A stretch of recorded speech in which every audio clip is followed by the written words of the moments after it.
Assalamualaikum warahmatullahi wabarakatuh. Kami dari kelompok 2 akan menjelaskan mengenai permintaan dan penawaran tenaga kerja. Anggota kami, yang pertama ada Ayang Nurmadiana, NPM 1851011019. Yang kedua ada Adhari, NPM 1811011066.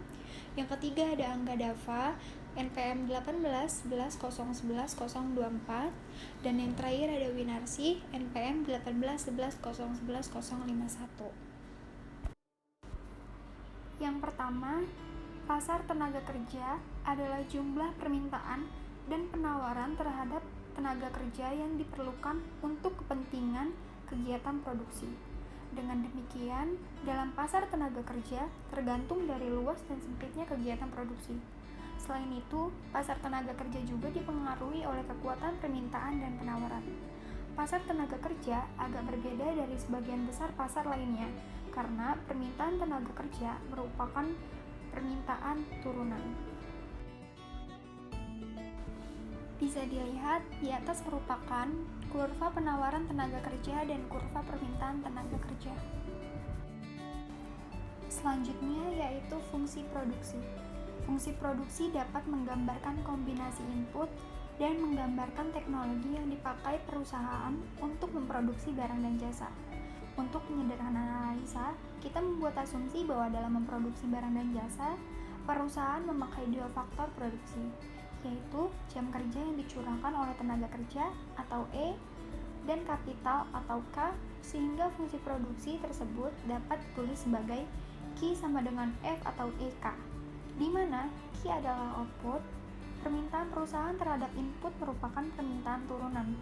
Artinya, permintaan perusahaan terhadap tenaga kerja dan kapital ditentukan oleh permintaan konsumen terhadap produk perusahaan. Jika permintaan terhadap output perusahaan besar, maka kemungkinan permintaan terhadap tenaga kerja dan modal juga besar. Hal itu karena pengusaha ingin memenuhi permintaan konsumen. Yang selanjutnya, tujuan utama perusahaan pada umumnya adalah memaksimalkan laba. Laba didapatkan dari selisih pendapatan dikurangi dengan biaya. Biaya yang dikeluarkan oleh perusahaan meliputi biaya modal dan biaya tenaga kerja. Dalam kaitan dengan penggunaan tenaga kerja, perusahaan akan melakukan pilihan mengenai pemakaian jumlah tenaga kerja. Perusahaan yang akan berupaya menggunakan jumlah tenaga kerja yang optimal. Selanjutnya ada permintaan tenaga kerja. Permintaan adalah jumlah barang dan jasa yang bersedia dibeli oleh konsumen pada berbagai tingkat harga dan dalam periode tertentu. Dalam hubungannya dengan tenaga kerja, permintaan tenaga kerja adalah hubungan antara tingkat upah dan jumlah pekerja yang dikehendaki oleh pengusaha untuk dipekerjakan. Sehingga, permintaan tenaga kerja dapat didefinisikan sebagai jumlah tenaga kerja yang dipekerjakan seorang pengusaha pada setiap kemungkinan tingkat upah dalam jangka waktu tertentu. Selanjutnya, permintaan tenaga kerja yang dipengaruhi oleh 3 poin. Yang pertama yaitu perubahan tingkat upah. Artinya, perubahan tingkat upah akan mempengaruhi tinggi dan rendahnya biaya produksi perusahaan, di mana jika kita berasumsi bahwa tingkat upah naik, maka akan terjadi hal-hal seperti naiknya tingkat upah yang akan menaikkan biaya produksi perusahaan selanjutnya, dan akan meningkatkan pula harga per unit produksi. Poin yang kedua, perubahan permintaan hasil akhir produksi oleh konsumen, di mana jika permintaan akan hasil produksi meningkat, maka perusahaan akan menambahkan kapasitas produksinya, yang artinya perusahaan akan menambah penggunaan tenaga kerjanya.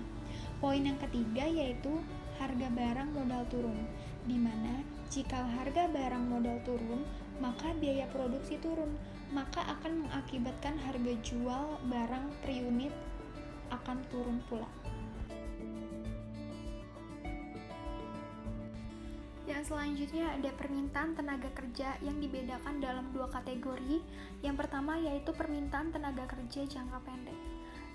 Yang dimaksud dari jangka pendek yaitu di mana ketika minimal suatu input dalam produksi tidak dapat diubah. Yang artinya yang pertama, modal tidak dapat diubah atau tetap sedang dan tenaga kerjanya dapat diubah. Yang kedua yaitu perusahaan yang menjual outputnya dalam pasar persaingan sempurna dan membeli inputnya dalam pasar persaingan sempurna. Selanjutnya ada dari teori perilaku produsen, diketahui bahwa posisi keuntungan maksimum atau posisi keseimbangan produsen tercapai apabila memenuhi syarat. MR sama dengan MC. Hal ini, MR merupakan nilai rupiah produksi marginal yang diperoleh dari mengalihkan harga produk yang berlaku dengan produksi marginal, sehingga bisa dibuat persamaan sebagai berikut. Nah, yang pertama ada VMP sama dengan P.MPTK.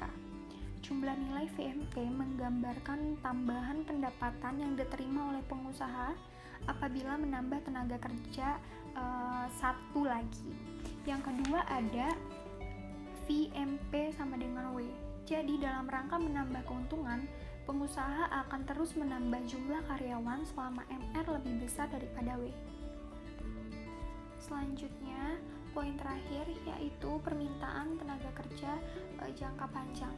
Artinya dalam jangka panjang maka akan diberikan kebebasan kepada perusahaan untuk melakukan penyesuaian dalam penggunaan tenaga kerja dengan mengadakan perubahan terhadap input lainnya. Dalam hal ini, perusahaan dapat memilih berbagai bentuk kombinasi modal dan tenaga kerja yang menghasilkan output yang mengandung biaya paling rendah. Selanjutnya, pergeseran permintaan tenaga kerja. Perubahan permintaan tenaga kerja dapat digambarkan oleh pergeseran kurva tenaga kerja. Pertambahan permintaan tenaga kerja akan menggeser kurva permintaan tenaga kerja ke kanan, sedangkan pengurangan permintaan tenaga kerja akan menggeser kurva permintaan tenaga kerja ke kiri. Selanjutnya ada pertambahan permintaan tenaga kerja yang dapat disebabkan oleh 3 poin. Poin yang pertama ada pertumbuhan ekonomi, yang artinya peningkatan terhadap pendapatan nasional akan berdampak pada peningkatan permintaan agregat. Yang kedua, peningkatan produktivitas, yaitu dengan adanya peningkatan produktivitas, maka untuk menghasilkan jumlah output yang sama, jumlah tenaga kerja diperlukan lebih sedikit. Hal itu menyebabkan berkurangnya permintaan terhadap tenaga kerja. Poin yang ketiga, perubahan cara produksi. Adanya metode produksi yang lebih modern, yang lebih banyak menggunakan mesin, akan berdampak pada peningkatan permintaan tenaga kerja yang menguasai teknologi dan menurunkan permintaan tenaga kerja yang berketerampilan rendah. Selanjutnya ada penawaran tenaga kerja. Penawaran tenaga kerja adalah jumlah tenaga kerja yang dapat disediakan oleh pemilik tenaga kerja pada setiap kemungkinan untuk upah jangka waktu tertentu. Penawaran tenaga kerja dipengaruhi oleh keputusan seseorang apakah dia mau bekerja atau tidak. Keputusan ini tergantung pula pada tingkah laku seseorang untuk menggunakan waktunya, apakah digunakan untuk kegiatan lain yang sifatnya lebih santai atau kombinasi keduanya. Apabila dikaitkan dengan tingkat upah, maka keputusan untuk bekerja seseorang akan mempengaruhi pula tinggi dan rendahnya penghasilan seseorang. Selanjutnya yaitu faktor-faktor yang mempengaruhi penawaran tenaga kerja. Yang pertama ada jumlah penduduk, yaitu makin besar jumlah penduduk, maka makin banyak tenaga kerja yang tersedia untuk angkatan kerja atau bukan angkatan kerja. Dengan demikian, jumlah penawaran tenaga kerja akan makin besar. Yang kedua, struktur umur penduduk, yaitu meskipun pertambahan penduduk dapat ditekan, tetapi penawaran tenaga kerja akan semakin tinggi. Karena semakin banyaknya penduduk yang memasuki usia kerja, dengan demikian penawaran tenaga kerja juga akan bertambah. Selanjutnya ada tingkat upah. Apabila tingkat upah naik, maka jumlah penawaran tenaga kerja akan meningkat dan sebaliknya. Selanjutnya ada tingkat pendapatan, yaitu diartikan jika upah meningkat dengan asumsi jam kerja sama, maka pendapatan pun akan bertambah. Selanjutnya ada wanita yang mengurus rumah tangga. Wanita yang mengurus rumah tangga tidak termasuk dalam angkatan kerja, tetapi mereka adalah tenaga kerja yang potensial sewaktu-waktu bisa memasuki pasar kerja. Selanjutnya ada penduduk yang bersekolah. Sama dengan hal di atas, penduduk yang sekolah tidak termasuk dalam angkatan kerja, tapi mereka sewaktu-waktu dapat menjadi tenaga kerja. Dengan demikian, semakin besar jumlah penduduk yang sekolah, berarti suplai tenaga kerja akan berkurang. Selanjutnya ada kebijakan pemerintah. Misalnya, kebijakan pemerintah dalam hal belajar yang 9 tahun akan mengurangi jumlah tenaga kerja dan batas umur kerja menjadi lebih tinggi. Selanjutnya yang terakhir ada keadaan perekonomian, yaitu keadaan perekonomian yang mendesak seseorang untuk bekerja untuk memenuhi kebutuhan. Selanjutnya yaitu kurva penawaran tenaga kerja. Kurva penawaran tenaga kerja yaitu hubungan antara jam kerja dan tingkat upah.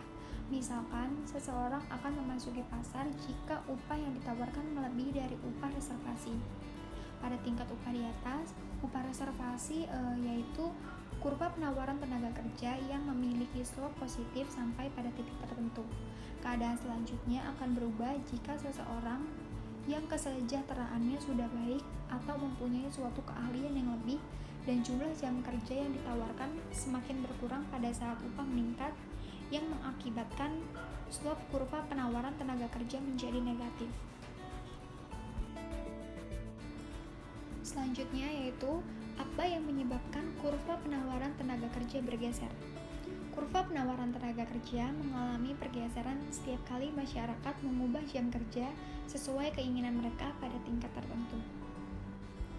Adapun beberapa hal yang menyebabkan kurva penawaran tenaga kerja mengalami pergeseran yaitu perubahan selera. Pada tahun 1950 merupakan hal yang wajar apabila seorang wanita hanya tinggal di rumah dan mengurus anak. Akan tetapi, untuk saat ini, banyak ibu rumah tangga yang memilih untuk bekerja dan akibatnya terjadilah peningkatan penawaran tenaga kerja. Yang kedua yaitu imigrasi. Perpindahan pekerja dari suatu wilayah ke wilayah lain atau dari suatu negara ke negara lain, yang merupakan penyebab nyata dari pergeseran penawaran tenaga kerja. Seperti contoh, ketika para imigran datang ke Amerika Serikat, penawaran tenaga kerja di Amerika Serikat meningkat, dan penawaran tenaga kerja di negara asal para imigran akan menurun.